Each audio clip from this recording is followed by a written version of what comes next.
Rebel politics కి care of address అయిన రాజగోపాల్ రెడ్డి రాజకీయ ఎత్తుగడలు ఎలా ఉండబోతున్నాయి? కాంగ్రెస్ దిగ్గజం డీకే శివకుమార్ తో నడిపిన రాయ బేరాలు ఎంతవరకు ఫలించనున్నాయి? కోమటిరెడ్డి ఇంతలా తొడలు కొట్టినా పార్టీ వైపు నుంచి రియాక్షన్ లేకపోవడంలో ఆంతర్యం ఏంటి? ఇదే మంచి తరుణం అంటూ ఆయన్ని తమ వైపు లాక్కునే ప్రయత్నం చేస్తున్న ఇతర పార్టీల అగ్రనాయకులెవరు?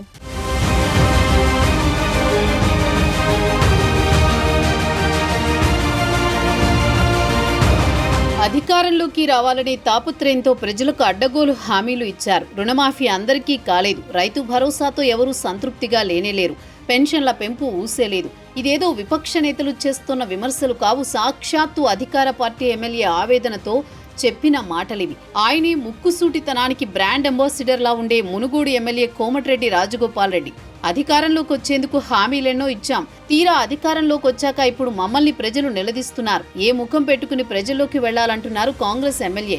రాష్ట్ర ఆర్థిక పరిస్థితి బాగాలేదు, అందుకే సంక్షేమ పథకాలు అందరికీ అందడం లేదని కాస్త కవర్ చేసే ప్రయత్నం చేస్తున్నారు. 6 గ్యారంటీలు, 420 హామీలంటూ ఇప్పటికే విపక్షాలు దుమ్మెత్తి పోస్తున్నాయి. అధికార పార్టీ ఎమ్మెల్యే ఆరోపణలు వారికి ఆయుధాలవుతున్నాయి. కానీ ఎవరేమనుకుంటే నాకేంటి, బరాబర్ మాట్లాడుతానన్నట్టే ఉంది కోమటిరెడ్డి రాజగోపాల్ రెడ్డి దూకుడు. ఏమైనా అంటేనేమో మంత్రి పదవి రాలేదని అక్కసుతో మాట్లాడుతున్నా అంటున్నారు.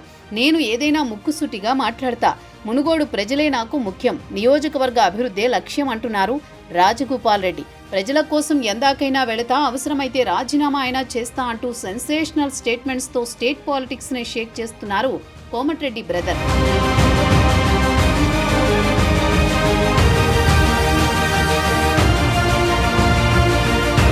రాజగోపాల్ రెడ్డి సంచలన కామెంట్స్ స్టేట్ పాలిటిక్స్ లో హాట్ టాపిక్ గా మారాయి. Munugode MLA controversy comments Congress పార్టీని, ప్రభుత్వాన్ని ఆత్మరక్షణలో పడేశాయి. 10 ఏళ్లు నేనే సీఎంగా ఉంటానంటూ రేవంత్ రెడ్డి చేసిన కామెంట్స్ పై రాజగోపాల్ రెడ్డి రగిలిపోయాడు. అక్కడితో మొదలైన అసంతృప్తి సెగలు ఇంకా చల్లారకపోగా నిప్పుపై ఉప్పు పడ్డట్టు రగిలిపోతూనే ఉన్నాయి. తాజాగా రాజీనామా అంశం. రేవంత్ సీమాంధ్ర కాంట్రాక్టర్లను చేరదీస్తున్నారనే రాజగోపాల్ రెడ్డి ఆరోపణలు ప్రకంపనలు సృష్టిస్తున్నాయి. సీన్ చూస్తుంటే సీఎంతో రాజగోపాల్ రెడ్డి తాడో పేడోకు సిద్ధమవుతున్నట్టే కనిపిస్తోంది. ఇంత తీవ్రమైన వ్యాఖ్యలు చేసిన రాజగోపాల్ రెడ్డి విషయంలో ఎలాంటి చర్యలకు సాహసించలేదు కాంగ్రెస్ అధిష్టానం. ఈ పరిస్థితులు క్రమశిక్షణా చర్యలకు పోయి భారీ మూల్యం చెల్లించుకునే దానికంటే బుజ్జగింపులతో పరువు నిలుపుకునే పనిలో పడిందట అధిష్టానం. అందుకే కర్ణాటక డిప్యూటీ సీఎం డీకే శివకుమార్ని రంగంలోకి దింపిందట. వాస్తవానికి రేవంత్ రెడ్డిపై చాలా రోజులుగా అసంతృప్తితో ఉన్నారు రాజగోపాల్ రెడ్డి. తనకు మంత్రి పదవి ఆఫర్ చేస్తేనే కాంగ్రెస్లోకి కంబ్యాక్ అయ్యానని చాలాసార్లు చెప్పుకుంటూ వచ్చారు.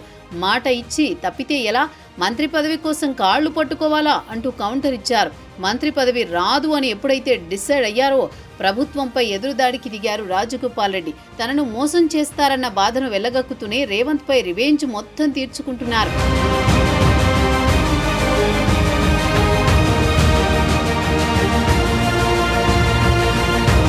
బీసీ ఉద్యమం ద్వారా ప్రజల్లో క్రేజ్ తెచ్చుకోవాలని చూస్తున్న రేవంత్ సర్కార్ సొంత పార్టీ ఎమ్మెల్యే వ్యాఖ్యలతో సంకటంలో పడింది.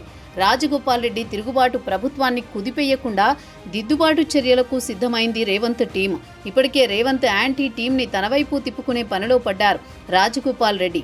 ఓవైపు పార్టీ ఫిరాయించిన 10 మంది ఎమ్మెల్యేల పరిస్థితి అగమ్య గోచరంగా ఉంది. అనర్హత వేటు ఖాయమనే ప్రచారం జరుగుతూనే ఉంది. ఈ పరిస్థితుల్లో రాజగోపాల్ రెడ్డి చక్రం తిప్పి 10 మంది అసమ్మతి ఎమ్మెల్యేలను తన వైపు తిప్పుకోగలిగితే ప్రభుత్వం ఇరకాటంలో పడక తప్పని పరిస్థితి.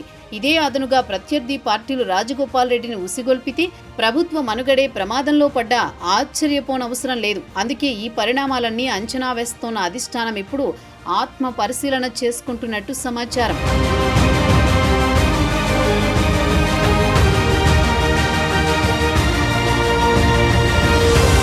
రాష్ట్ర స్థాయి నాయకులు ఎవరు చెప్పినా వినేలా లేరు రాజగోపాల్ రెడ్డి. అందుకే ట్రబుల్ షూటర్ డీకే శివకుమార్ని రాయబారిగా పంపినట్టుంది.